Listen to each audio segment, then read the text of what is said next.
अस्सलाम वालेकुम dear students, उम्मीद करते हैं कि आप सब खैर वाफियत से होंगे। आज के लेक्चर में हम यूक्लिडियन एल्गोरिथम ऑफ जीसीडी देखेंगे।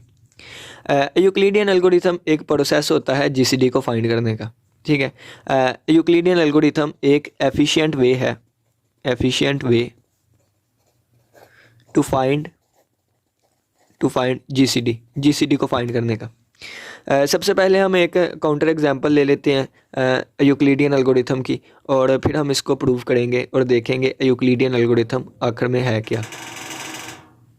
पहले हम देखते हैं जीसीडी कहते हैं ग्रेटेस्ट कॉमन डिवाइज़र को, ग्रेटेस्ट कॉमन डिवाइज़र को। ठीक है, और अगर हमने ए और बी का जीसीडी फाइंड करना हो तो इसके लिए हम ये नोटेशन यूज़ करेंगे, ए और बी। और अगर इनका जीसीडी कोई एक नंबर डी होगा तो हम ऐसे लिखेंगे, ए और बी का जीसीडी डी है। ग्रेटेस्ट कॉमन डिवाइज़र अगर हमने फाइंड करना हो तो अगर हम दो नंबर्स लें, फ़र्ज़ किया कि हमने एक 12 ले लिया और एक 18 ले लिया, हम इन दो नंबर्स का जीसीडी फाइंड करना चाहते हैं, इन दो नंबर्स का जीसीडी फाइंड करना चाहते हैं। तो हम 12 और 18 के डिवाइज़र्स फाइंड करेंगे। तो 12 को कौन से इंटीजर्स या कौन से नंबर्स जो है वो पूरा डिवाइड करते हैं और रिमाइंडर 0 आ जाए। एक +-1, एक +-2 इसे पूरा डिवाइड करेगा कि रिमाइंडर 0 आए। +-3, +-4, +-6 और +-12। ठीक है, इसी तरह अब हम 18 के डिवाइज़र्स फाइंड करते हैं। तो ये आएगा +-1, +-2, +-3, +-6, +-9 और +-18। ये डिवाइज़र्स हैं। ठीक है, ये 12 के डिवाइज़र्स हैं, ये 18 के डिवाइज़र्स। अब हम इन दोनों में से कॉमन डिवाइज़र्स देखेंगे। ठीक है, डिवाइज़र हमने ये फाइंड किए, ये डिवाइज़र्स वाला स्टेप था, डिवाइज़र्स। अब यहाँ से हम कॉमन डिवाइज़र्स देखेंगे, कॉमन डिवाइज़र्स। तो यहाँ से देखें तो +-1, +-2 और +-3 और +-6, ये हमारे पास कॉमन डिवाइज़र्स हैं, ये हमारे पास कॉमन डिवाइज़र्स हैं। और अगर हम इनमें देखें तो इनमें से सबसे ग्रेटेस्ट कौन सा है, तो सबसे ग्रेटेस्ट +6 है। तो 6 हमारे पास जीसीडी आ जाएगा, यानी कि डी की वैल्यू 6 आ जाएगी। ये हमारा जीसीडी फाइंड करने का मेथड होता है। ठीक है, अब एक और तरीका आपको बताता हूँ कि फ़र्ज़ करें इसी तरह हमने 5 और 25 का जीसीडी फाइंड करना हो, 5 और 25 का। फिर हम क्या करेंगे कि 5 और 25 के पहले डिवाइज़र्स देखेंगे, +-1, +-5। फिर इसके डिवाइज़र्स देखेंगे +-1, +-5 और +-25। फिर हम इनमें से कॉमन देखेंगे तो कॉमन +-1 और +-5 आ रहा है। ठीक है, और यहाँ से ग्रेटेस्ट 5 है तो डी की वैल्यू 5 आ जाएगी। ठीक है, ये हमारे पास ग्रेटेस्ट कॉमन डिवाइज़र आ गया। यूक्लिड, अब हम इसी पे यानी कि 5 और 25 का जीसीडी फाइंड करने के लिए अब हम यूक्लिडियन एल्गोरिथम यूज़ करते हैं और देखते हैं कि कैसे ये एफिशिएंट वे है जीसीडी को फाइंड करने का। ठीक है, तो यूक्लिड मैथमेटिशियन ने कहा कि 5 और 25 का हमने जीसीडी फाइंड करना है, तो इनमें से जो बड़ा नंबर है उसको अंदर रखे और दूसरे पर डिवाइड कर दे। 5 बार 25, रिमाइंडर 0 आ गया। अगर रिमाइंडर 0 आ जाए, जिस नंबर से हम डिवाइड कर रहे हैं, जिस नंबर से हम डिवाइड कर रहे हैं वही हमारा जीसीडी होगा। तो 5 हमारा जीसीडी आ गया, देखें। ठीक है, इसी तरह अगर मैं आपको कहूँ कि हमने 50 और 200 का जीसीडी फाइंड करना है, इनका जीसीडी क्या होगा। अगर हम डेफिनेशन के अकॉर्डिंग चलें ये तरीका, तो पहले हम 50 के सारे डिवाइज़र्स लिखेंगे, 200 के सारे डिवाइज़र्स लिखेंगे, फिर इनमें से कॉमन ढूंढेंगे और कॉमन ढूंढने के बाद फिर डी आएगा। ये देखें ना कि 50 के इतने ज़्यादा डिवाइज़र्स बनेंगे, +-1, +-5, +-25, +-10 भी आएगा और +-50 भी आएगा। फिर इसी तरह 200 के इतने ज़्यादा डिवाइज़र्स आएंगे, उनमें से कॉमन निकाल लेंगे, फिर ग्रेटेस्ट देखेंगे, वो हमारे पास जीसीडी आएगा। यूक्लिड ने जो यूक्लिड के एल्गोरिथम के ज़रिए जो बड़ा नंबर है उसको अंदर रखें, छोटे नंबर से डिवाइड करें, 5 4 बार, ये यानी कि ये हमारे पास आ गया। 50 को 4 से मल्टीप्लाई किया, 200, रिमाइंडर 0 आ गया। जब रिमाइंडर 0 आ गया तो हमारे पास जिससे डिवाइड किया था वो नंबर हमारे पास जीसीडी होगा, यानी कि 50 और 200 का जीसीडी 50 आएगा। ये कुछ एग्जांपल्स थी। अब बात करते हैं कि दो ऐसे नंबर्स दो ऐसे नंबर्स, यानी कि ये तो उस वक्त था ना कि जब एक नंबर दूसरे नंबर को पूरा पूरा डिवाइड करता है। जब एक नंबर दूसरे नंबर को पूरा पूरा डिवाइड नहीं करता तो उस वक्त हम यूक्लिडियन एल्गोरिथम से जीसीडी कैसे फाइंड करेंगे। 12 और 18, ठीक है, इसका जीसीडी जो है वो 6 आया था। 12 और 18 इसका जीसीडी 6 आया था, ठीक है। अब हम यूक्लिडियन एल्गोरिथम के ज़रिए इसका जीसीडी फाइंड करेंगे। अब देखें, बड़ा नंबर 18 है, छोटा नंबर 12 है। 18 को अंदर रख के 12 पे डिवाइड किया तो 12 1 ज़ा 12 और बाकी बचा 6, ठीक है, बाकी बचा 6। अब यहाँ पे रिमाइंडर 0 नहीं आ रहा। अगर यहाँ पे रिमाइंडर 0 आ जाता तो हम 12 को जीसीडी कह देते, लेकिन यहाँ पे रिमाइंडर 0 नहीं आ रहा। अब हम क्या करेंगे, अब हम इस 12 को अंदर रखेंगे और 6 पे डिवाइड करेंगे। 6 2 ज़ा 12, पीछे बचा 0, 0 रिमाइंडर आ गया, ठीक है। जब 6 से डिवाइड किया था उस वक्त रिमाइंडर 0 आया तो हमारे पास 12 और 18 का जीसीडी 12 और 18 का जीसीडी जो है वो 6 होगा। एक और एग्जांपल देखते हैं, लेंथी एग्जांपल, ताकि आपको अच्छे से समझ आए। तो वो एग्जांपल 8 और 21, 8 और 21 इनका हमने जीसीडी फाइंड करना है। 8 और 21 का जीसीडी, 21 को अंदर रखा, 8 पे डिवाइड किया, ठीक है। 8 1 ज़ा 8 2 ज़ा 16, ठीक है, और बाकी कितना बचा 17 18 19 20 21, यानी कि पीछे 5 बचा, ठीक है। जब 21 को अंदर रख के 8 पे डिवाइड किया तो 8 2 बार 16 और बाकी 5 बचा।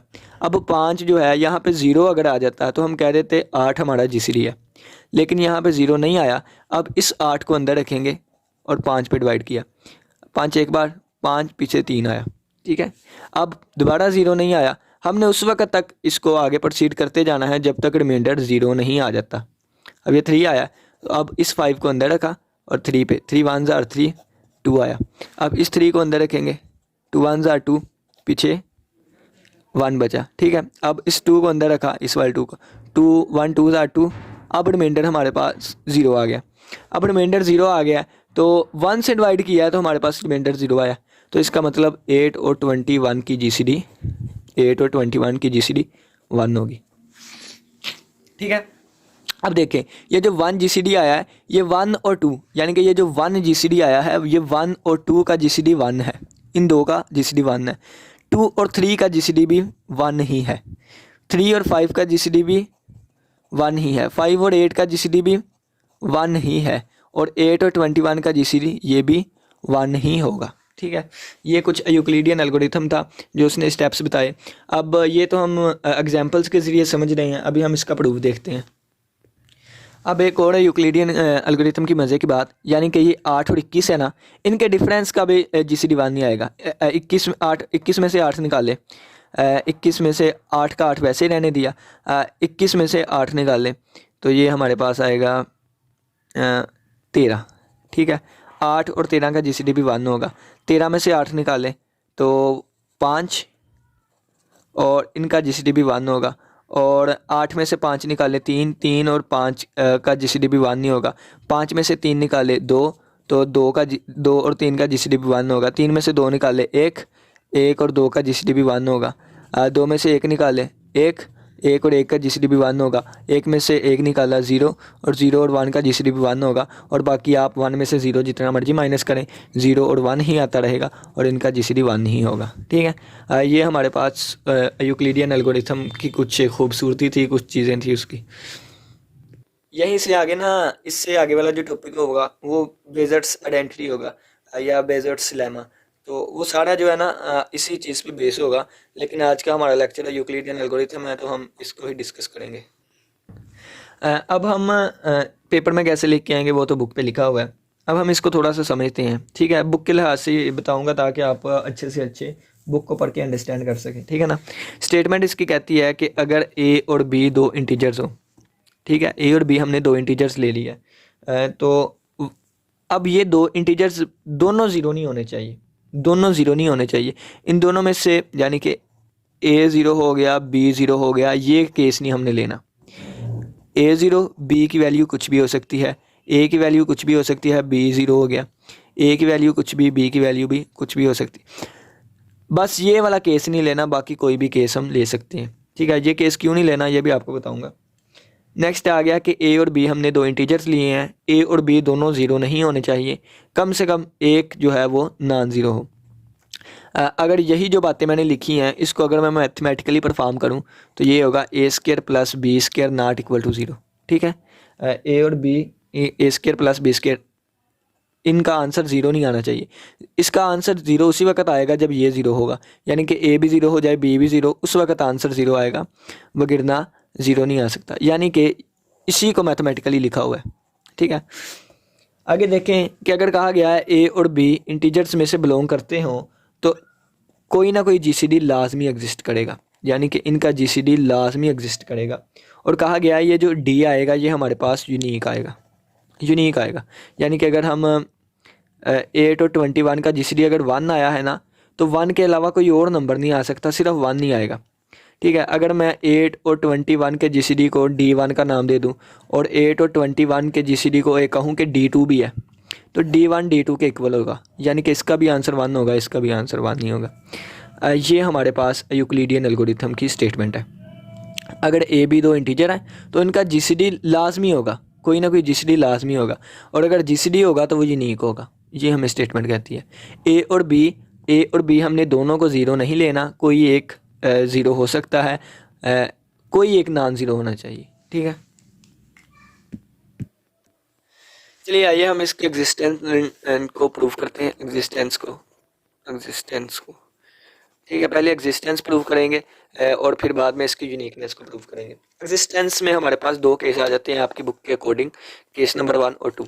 केस नंबर 1 हमें कहता है कि जब ए यानी कि ए और बी का जीसीडी हमने देखना है क्या है, तो अगर ए ज़ीरो हो गया यानी अगर बी ज़ीरो हो गया तो अब देखिए इन दोनों में से किस चीज़ को अंदर रखेंगे, तो इन दोनों में से ए को अंदर रखा, क्योंकि ए को अंदर नहीं रख सकते, ज़ीरो से डिवाइड नहीं कर सकते, यानी ये केस नहीं हम ले सकते। तो फिर हमने ज़ीरो को अंदर रखा, ए पे डिवाइड किया, ए 0 बार 0, रिमाइंडर 0 आ गया, रिमाइंडर 0 आया, इस चीज़ से डिवाइड किया था तो रिमाइंडर 0 आया, इसका मतलब कि इसका जीसीडी ए होगा। इसी तरह 0 और बी का जीसीडी बी होगा। ठीक है, ए और ए का जीसीडी ए होगा, बी और बी का जीसीडी बी होगा। ये सारी चीज़ें एक केस में आ गई। ए और बी दो नंबर लिए, उनका जीसीडी डी है। ठीक है, अगर कहा है कि इन दोनों में से एक भी ज़ीरो हो गया, अगर बी ज़ीरो हो गया तो जीसीडी ए, अगर ए ज़ीरो हो गया जीसीडी बी होगा, अगर दोनों सेम हो गए तो जीसीडी वही नंबर होगा। ये केस नंबर 1 में कह दिया गया।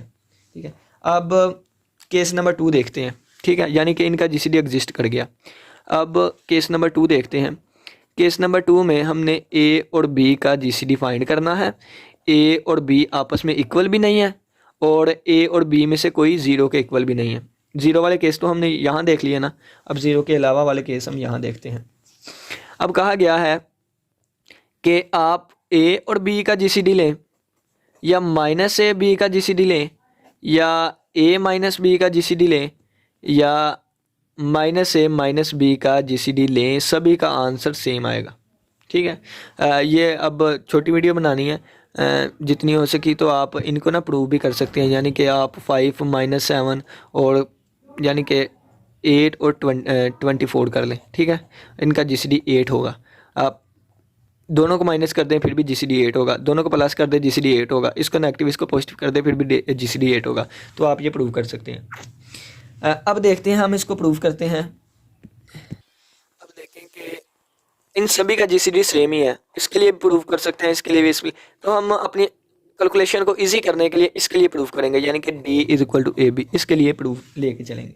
ठीक है, और इन दोनों में से एक नंबर बड़ा है एक छोटा है, अगर बराबर होंगे तो वो केस तो हमने केस नंबर 1 में देख लिया, अगर कोई एक ज़ीरो होगा तो वो भी इसमें देख लिया। तो यहाँ पे हम लेके चले कि इन दोनों में से एक नंबर बड़ा है और एक छोटा है। सही, तो फ़र्ज़ करें कि B बड़ा है तो B को अंदर रखा, A पे हमने डिवाइड कर दिया, यहाँ पे B को अंदर रखा, A पे डिवाइड कर दिया। अब A पे डिवाइड कर दिया तो इन दोनों का जीसीडी फाइंड करना है, तो यहाँ पे किसी कोशेंट से मल्टीप्लाई करेंगे और हमारे पास रिमाइंडर बच जाएगा। अब रिमाइंडर अगर ज़ीरो आ गया, अगर रिमाइंडर का आंसर ज़ीरो आ गया, यानी कि मैं लिखूँगा कि B किसके बराबर है, AQ + R और R > 0 A के। ये हमारे पास यूक्लिड्स डिवीजन एल्गोरिथम है जो कि हमने पिछली वीडियोस में देखा। B = AQ + R और R greater than equal to है 0 से और लेस दैन है ए से। ये हमारे पास यूक्लिडियन डिवीजन एल्गोरिथम है। ठीक है, आज हम जीसीडी वाला एल्गोरिथम देखेंगे। अगर तो आर की वैल्यू, अब आर की वैल्यू 0 भी हो सकती है और 0 से बड़ी भी। अगर इफ़ आर की वैल्यू 0 आ गई, अगर ये आर की वैल्यू 0 आ गई तो जिससे डिवाइड कर रहे हैं वो जीसीडी होता है।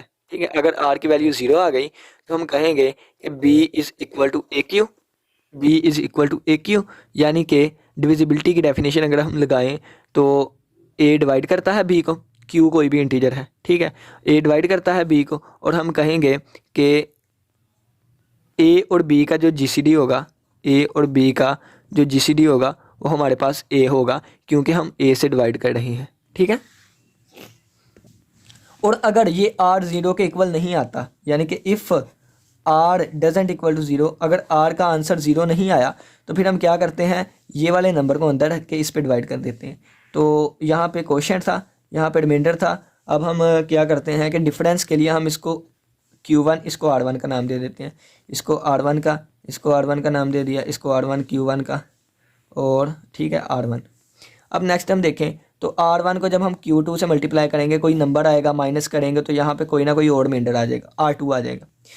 अगर R1 नॉट इक्वल टू 0 है, फिर हम क्या कहेंगे, ए को अंदर रखा, ए को अंदर रखा, R1 से मल्टीप्लाई किया Q2 को, Q2 को मल्टीप्लाई किया R1 से, और प्लस R2। ये मैं डिवीजन एल्गोरिथम के ज़रिए लिख रहा हूँ। ठीक है, और यहाँ पे क्या कंडीशन होगी कि R2 जो है वो 0 से बड़ा होगा, यानी रिमाइंडर 0 से बड़ा होता है और लेस देन होता है डिवाइड करने वाले से। ठीक है, ये है। अब यहाँ पे R2 की वैल्यू 0 आ सकती है। अगर R2 0 हो गया, इफ़ R2 0, अगर R2 0 हो गया तो हम लिखेंगे, ये 0 हो गया, इससे डिवाइड किया था, ये जीसीडी आ जाएगा। ठीक है, अगर R2 0 हो जाएगा तो ये A is equal to R1 Q2। ठीक है, यानी कि डिविजिबिलिटी की डेफिनेशन के थ्रू R1 डिवाइड करता है A को। ठीक है, ये कोई भी इंटीजर है, और हम कहेंगे कि इसका मतलब है R1 जो है वो जीसीडी है। ये 0 हो गया, R1 जीसीडी है A और B का, A और B का। और अगर ये R2 जो है ये भी 0 के इक्वल ना आया, अगर यानी कि ये इफ़ R2 भी 0 के इक्वल ना आया तो फिर हम क्या करेंगे, फिर हम इस डिवाइड करने वाले को अंदर ले आएंगे, फिर Q2 3 से मल्टीप्लाई करेंगे, और यहाँ पे हमारे पास R3 आ जाएगा। और फिर इसको हम डिवीजन एल्गोरिथम के ज़रिए लिखेंगे। और कैसे लिखेंगे, R1 को अंदर रखा, R2 को मल्टीप्लाई करवाया R3 के साथ, और प्लस रिमाइंडर आया R3। ठीक है, और यहाँ पे कंडीशन लगेगी, यानी कि रिमाइंडर जो है R3 ये 0 से बड़ा होगा, लेस देन होगा डिवाइड करने वाले से। अब यहाँ पे फिर आएगा, अगर R3 0 हो गया, अब इफ़ R3 इक्वल टू 0, अगर R3 जो है वो 0 हो गया तो R1 बराबर है R2 Q3। ठीक है, और हम कहेंगे कि R2 डिवाइड करता है R1 को, तो इसका मतलब है R2 जो है वो जीसीडी है A और B का। ठीक है, यानी कि अगर R3 0 हो गया तो R2 किस डिवाइड कर रहा था, इन दोनों का जीसीडी R2, इन दोनों का जीसीडी R2, इन दोनों का जीसीडी R2। लेकिन अगर R2 0 ना हुआ, R2 0 ना हुआ तो फिर हम अगर R3 0 ना हुआ, अगर R3 0 ना हुआ तो इसका मतलब हम इस R2 को अंदर रखेंगे, अब डिवाइड करने वाले को Q4 से मल्टीप्लाई करेंगे, और मल्टीप्लाई करने के साथ साथ ये प्रोसीजर ऐसे ही चलता रहेगा। और कब तक चलता रहेगा, जब तक कि हमारे पास हमारा रिमाइंडर 0 नहीं आ जाता। जब रिमाइंडर 0 आ जाएगा उस वक्त जिससे हम डिवाइड कर रहे हैं वही हमारा जीसीडी होगा। बस यही थोड़ा सा कंसेप्ट था। अब हम जल्दी जल्दी इसको लिखने की कोशिश करते हैं। आपकी बुक में जो फॉलो किया जाता है डिवीजन एल्गोरिथम वो ये वाला है। ठीक है, ये वाला मैं फॉलो करता हूँ, आपकी बुक में ये वाला लिखा होता है, यानी कि बस जगह ही चेंज है, और बी ए और बी की बाकी सारा ठीक वही है। ठीक है ना, बी को ए का नाम दिया गया, ए को बी। मैं ये फॉलो करता हूँ, आपकी बुक में ये वाला है। ठीक है ना, आप इसको फॉलो कर लीजिएगा, मैं इसको फॉलो कर लेता हूँ। अब देखें, ए और बी कोई भी इंटीजर थे, हमने इनका जीसीडी देखना था कि एग्जिस्ट करता है कि नहीं। तो हमने पॉजिटिव वाला केस उठाया था। बी को अंदर यहाँ से स्टार्ट करते हैं। बी को अंदर रख के ए पे डिवाइड किया था, तो यहाँ पे Q1 और यहाँ पे हमने R1 कह दिया था। अगर R1 0 होगा तो जीसीडी ए और बी का ए आ जाएगा, यानी कि हमने इसको लिखा था B is equal to AQ1 plus R1, और 0 ग्रेटर दैन इक्वल टू ये आ गया, यहाँ पे आएगा A। ठीक है, अगर R1 0 के इक्वल आ गया ठीक है। अगर R1 0 के इक्वल आ गया तो ए बी की GCD ए होगी, यानी कि ए GCD होगा ए और बी का, ठीक है। और अगर R1 0 के इक्वल नहीं आया तो उस वक़्त क्या होगा, उस वक़्त हम ए को अंदर रखेंगे, Q2 से डिवाइड करके R2 आ जाएगा, यानी कि फिर हम लिखेंगे A is equal to R1 Q2 plus R2, और यहाँ पे कंडीशन लगेगी डिवीजन एल्गोरिथम के ज़रिए ये वाली। अब अगर R2 0 भी हो सकता है, 0 से ग्रेटर भी, अगर R2 0 आ गया तो फिर हम कहेंगे R2 0 आ गया तो इससे डिवाइड कर रहे थे ए और बी का GCD, ए और बी का GCD R1 होगा, यानी R1 इज GCD ऑफ ए और बी, ठीक है। और अगर R2 नॉट इक्वल टू 0 आया, यानी कि ये चीज़ 0 के इक्वल नहीं है, तो फिर हम R1 को अंदर रखेंगे और Q3 से हम डिवाइड करेंगे, ये R3 आएगा, ठीक है। और फिर हम इस पर डिवीजन एल्गोरिथम लगाएंगे, R1 is equal to R2 multiply by Q3 plus R3, इस पर अब कंडीशन लगेगी, ठीक है। अब ये प्रोसीजर चलता रहेगा।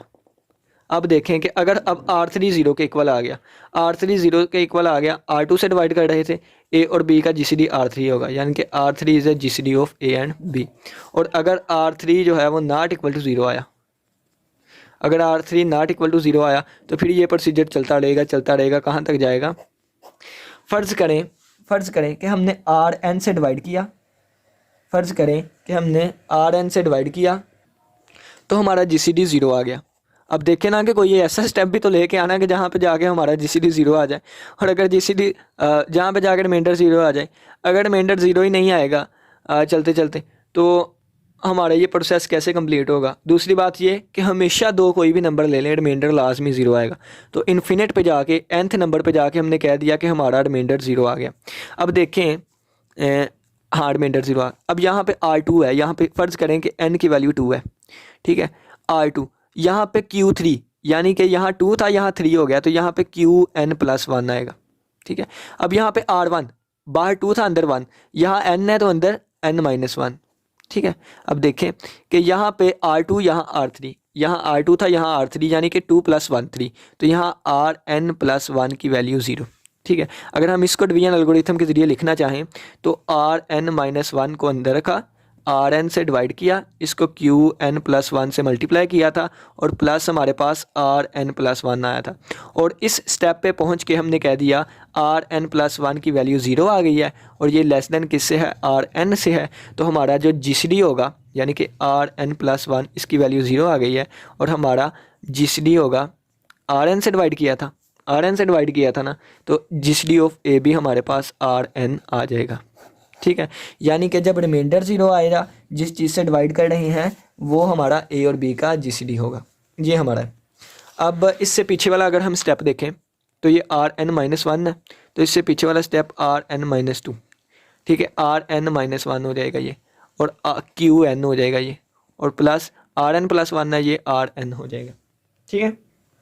इससे पीछे वाला स्टेप देखें तो ये Rn माइनस 2 है, Rn माइनस 3 हो जाएगा, ये Rn माइनस 2 हो जाएगा, ये Qn माइनस 1 हो जाएगा, और प्लस Rn माइनस 1। इनसे पीछे वाले स्टेप लिख रहा हूँ, तो ये हमने 3 इससे पीछे वाले स्टेप लिख लिए। अब आपकी बुक पे पेज नंबर 52 के ऊपर 3 लाइन्स लिखी हुई हैं, उस उतना हमने प्रूफ कर दिया है, बस वहाँ पे RK लिखा हुआ है, K को यूज़ किया गया, मैंने N को यूज़ किया है, ठीक है। ये सारा प्रोसीजर करते हम यहाँ तक पहुँच गए। हमने कहा एक स्टेप आ गया है जहाँ पे हमारे पास रिमाइंडर 0 के इक्वल आ गया, रिमाइंडर 0 के इक्वल आया तो Rn से डिवाइड किया था, रिमाइंडर 0 आया, Rn से डिवाइड किया है, A और B की GCD जो है वो Rn है, ठीक है। यहाँ तक हम पहुँच गए।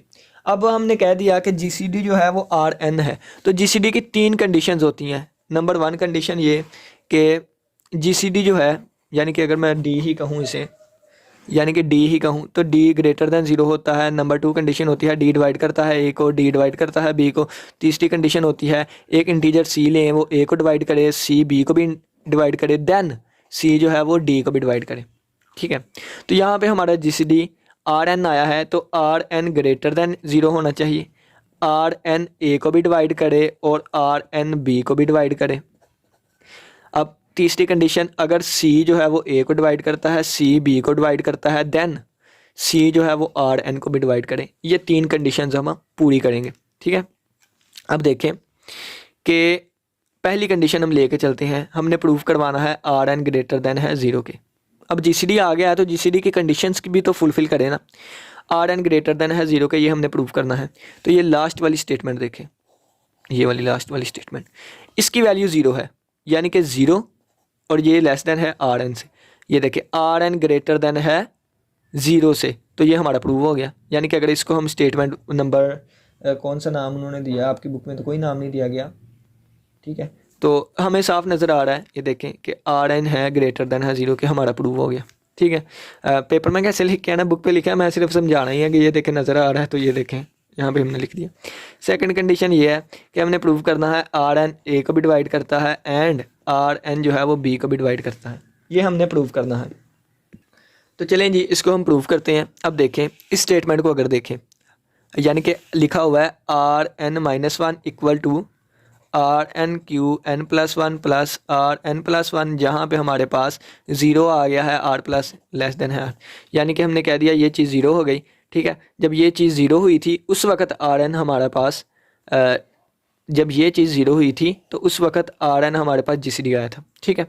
अब ये चीज़ तो 0 हो गई, ठीक है। अब according to the definition of divisibility की डेफिनेशन के थ्रू हम लिख सकते हैं R N minus one R N is equal to, ये हमारे पास कोई ना कोई इंटीजर है, ठीक है, और हम डेफिनेशन के थ्रू लिख सकते हैं आर एन डिवाइड करता है आर एन माइनस वन को, ठीक है, आर एन डिवाइड करता है आर एन माइनस वन को, ये हमें फाइंड हो गया, आर एन डिवाइड करता है आर एन माइनस वन को। अब देखें, अब ये देखें कि इससे पीछे वाली स्टेटमेंट ये वाली है, ठीक है, आर यानी कि ये वाली स्टेटमेंट तो हमने यहाँ पे यूज़ की। अब इससे पीछे वाली आर एन माइनस टू वाली है।